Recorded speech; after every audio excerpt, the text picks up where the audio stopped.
बोलिए सद्गुरु देव की जय।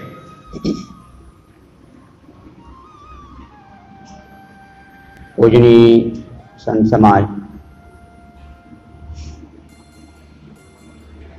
सत्संग में उपस्थित सभी सम्मानित श्रोताओं, श्रद्धा मूर्ति देवियों, सद्गुरु कबीर ने कहा है, धन रहे न यौवन रहे, रहे गांव ना ठाव, कबीर जग में जस रहे, कर दे किसी का काम। कितना बढ़िया सुंदर सरल ये साथी है। आप सब इनका भाव समझ ही गए होंगे। जिंदगी के बारे में भी सुन रहे थे। जिंदगी किसकी रहती है? कोई यहाँ स्थिर रहने वाला है? कोई यहाँ सदा सर्वदा के लिए रहने वाला कोई नहीं। सब एक पथिक हैं, राही हैं, आते हैं चले जाते हैं। तो करना क्या है? मोस्ट इम्पॉर्टेंट चीज क्या है? सबसे महत्वपूर्ण जरूरी चीज क्या है? सद्गुरु कहते हैं, धन रहे ना यौवन रहे, रहे गांव ना ठाव। इस साखी में सबसे पहली बात क्या कहते हैं? धन रहे ना। कितना भी कमाओ, कितना भी इकट्ठा करो, आप सबका अपना अनुभव होगा, तजुर्बा होगा। इतनी उम्र हो गई है, जितना कमाएं हथेली में कुछ है? कमाई का मतलब ही होता है, कमाई अपनी परिभाषा स्वयं देती है, कम धन आई बराबर कमाई। पूरा नहीं पड़ने वाला होता है। टाटा मियाँ डालमिया और बड़े बड़े अंबानी से पूछ लो ना इन लोगों से, क्या तुम्हारी इच्छा पूरी हो गई? क्या तुम संतुष्ट हो?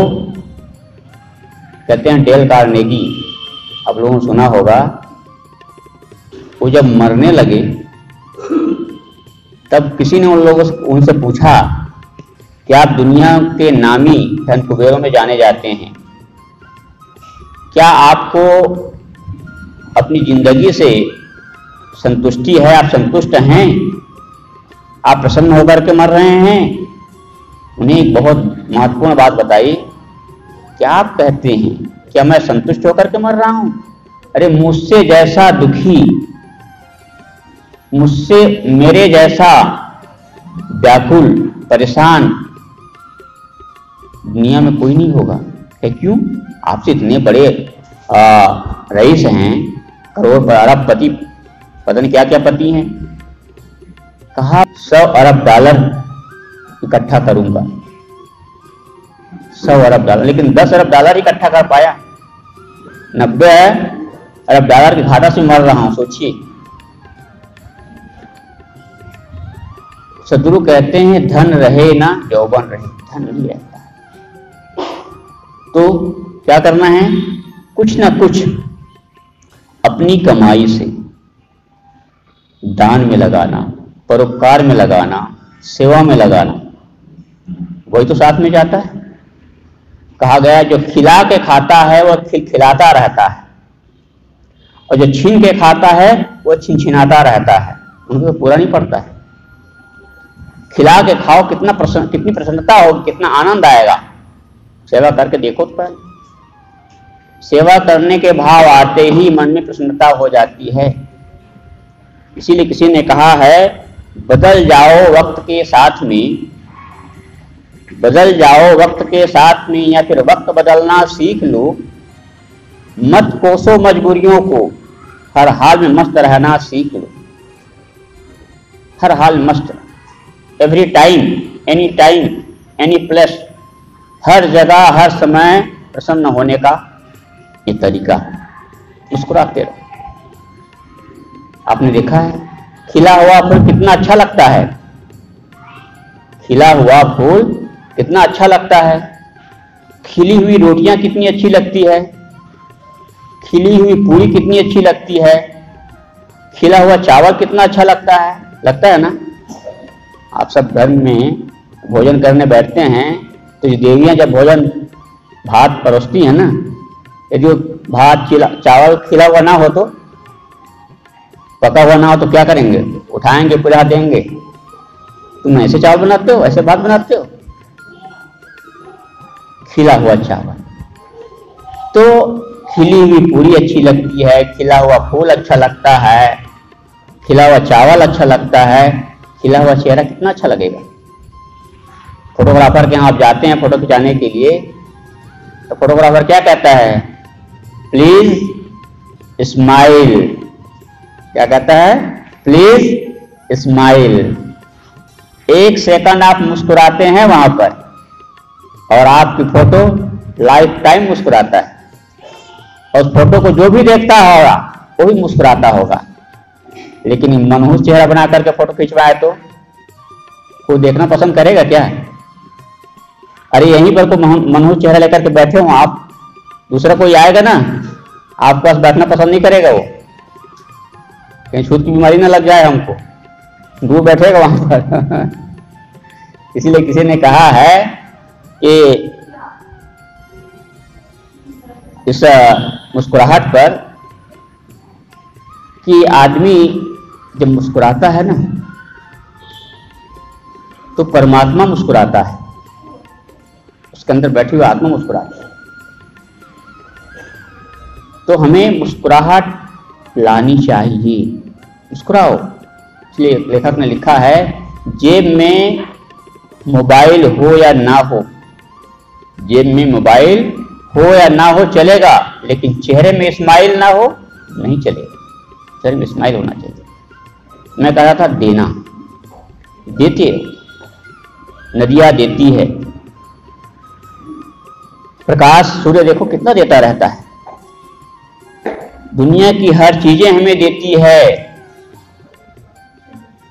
हमें भी कुछ देने का मन बनाना चाहिए, क्योंकि हम सब सामाजिक प्राणी हैं, समाज में रहते हैं, समाज से हमको मिलता है। कपड़ा हम पहने हैं, कपड़ा हमने बनाया नहीं, जिस जगह पर हम बैठे हैं इसको हमने बनाया नहीं। ऐसे ही जीविकोपार्जन की बहुत सारी चीजें जो हम बनाते नहीं हैं, समाज से हमको मिलता है। तो अपना भी फर्ज बनता है, दायित्व बनता है, कर्तव्य बनता है कि कुछ दें। सदगुरु कहते हैं धन रहे ना, धन रहने वाला नहीं, वो तो जाएगा ही जाएगा। इसलिए किसी ने कहा है, धनानि भूमो पस्वष्ट गोष्ठी, भार्या गृह द्वारे जना श्मशाने, देहाश्चितायाम परलोक मार्गे, धर्मानि गो गच्छति जीव एका। ये बहुत पुराना श्लोक है, इसमें कहा गया है धनानि भूमो। पहले जमाने में बैंक बैलेंस तो होता नहीं था, बैंक वगैरह, तो हमारे पूर्वज लोग क्या करते थे कि अपना धन, अपना पैसा, अपनी कमाई की चीज कहीं गाड़ के रखते थे।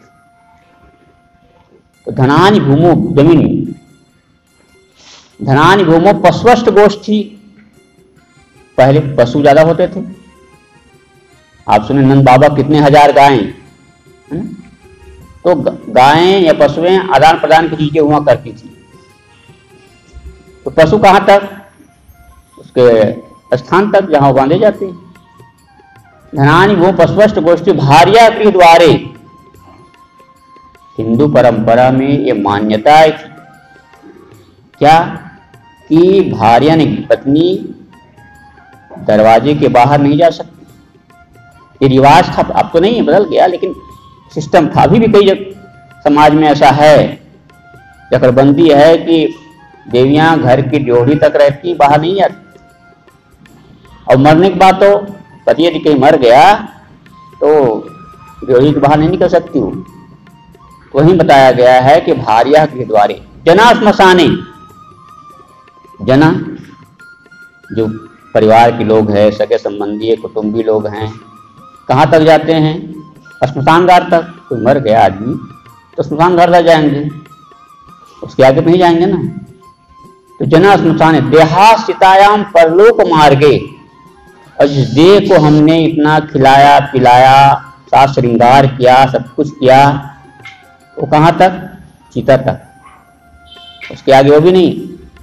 देहाश्रितायाम परलोक मार्गे धर्मानि गो गच्छति जीवेका। जी के साथ कौन जाता है? धर्मानि गो। आपने जो धर्म किया है, परोपकार किया, जो अधर्म किया, जो भी किया होगा आप, वो आपके साथ जाएगा। ने कहा था कर्मों का तो मिलेगा फल, आज नहीं तो निश्चय कल वो आएगा। कर्म कर्ता का पीछा करता है, तो हमें अपनी शक्ति सामर्थ्य का कुछ न कुछ देना चाहिए। लेकिन कुछ लोग इतने निगरघट होते हैं,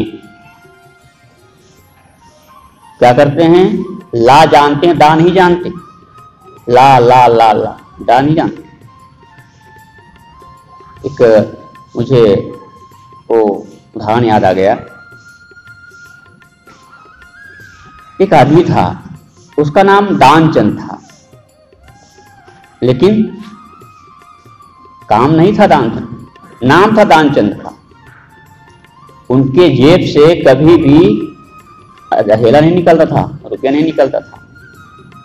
कभी कभार के सत्संग में जाना होता था, कथा में जाना होता था, लोग दान दक्षिणा करते थे, तो लोग कहते थे भाई तुम भी कुछ कर दो, नहीं दूर से आए हो, कथा सुन रहे हो, सब लोग दे रहे हैं, तुम भी कुछ कर दो।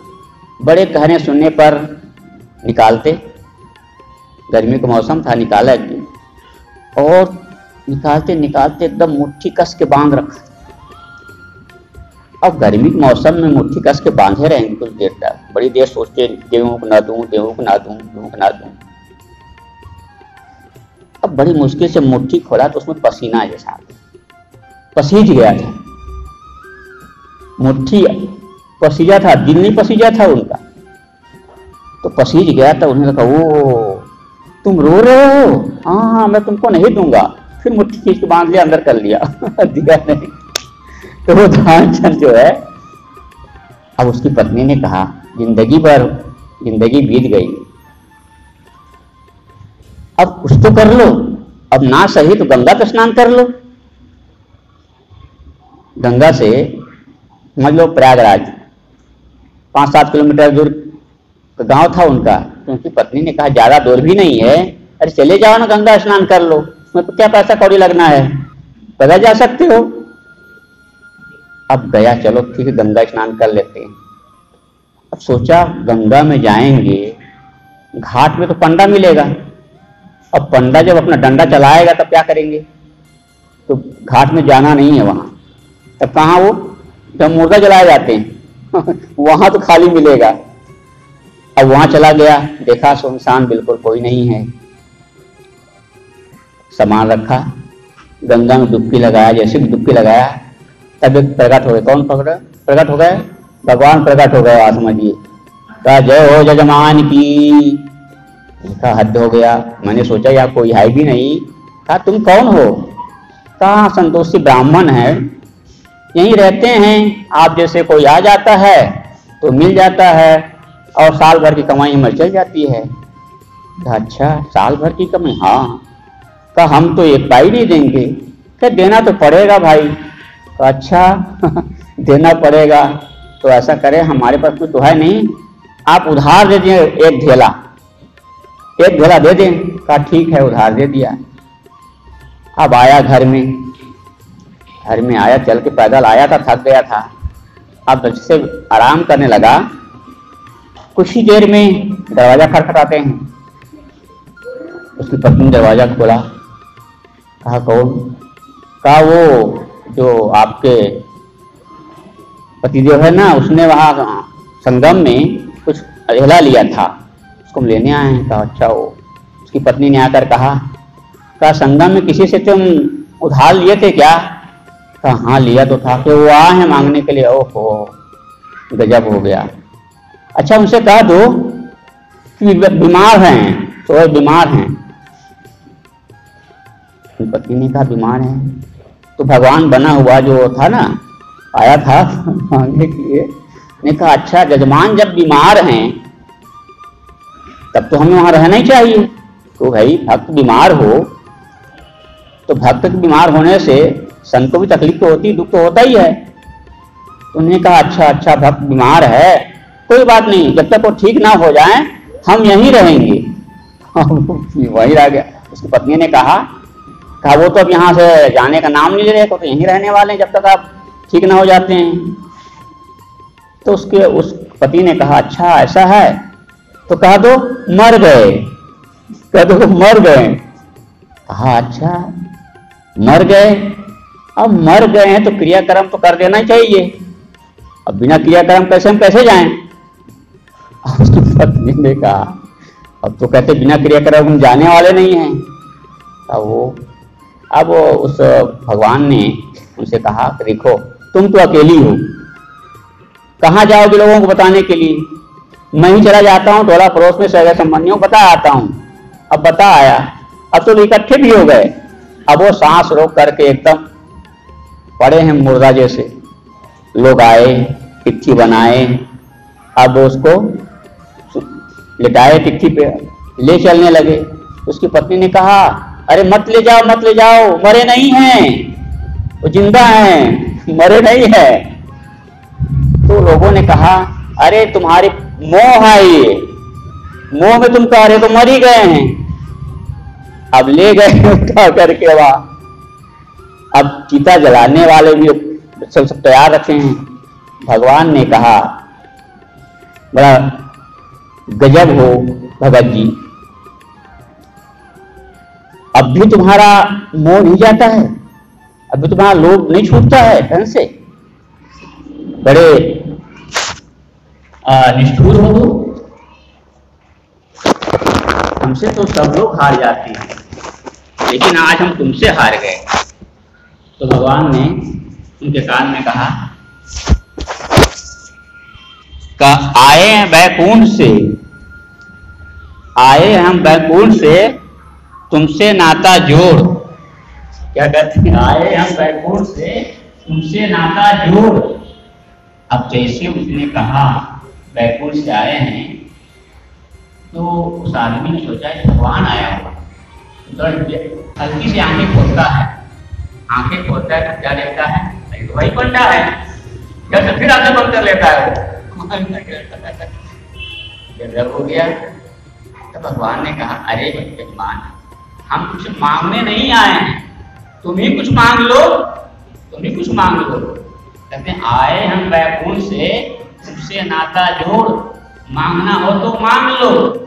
तब वो क्या कहता है, मरा हुआ आदमी क्या कहता है, वही अधेला छोड़, कहते हैं जो अधेला हम तुमसे लिए थे वो अधेला छोड़ दो,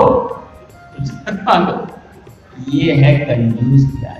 हमारा समय पूरा हुआ और फिर हमारे बीच हमारे कुंडी सब विराजमान है। अपनी वाणी को और अपनी विस्तारना देते हुए ये विराम देता हूँ। बोलिए सतगुरु देव की जय।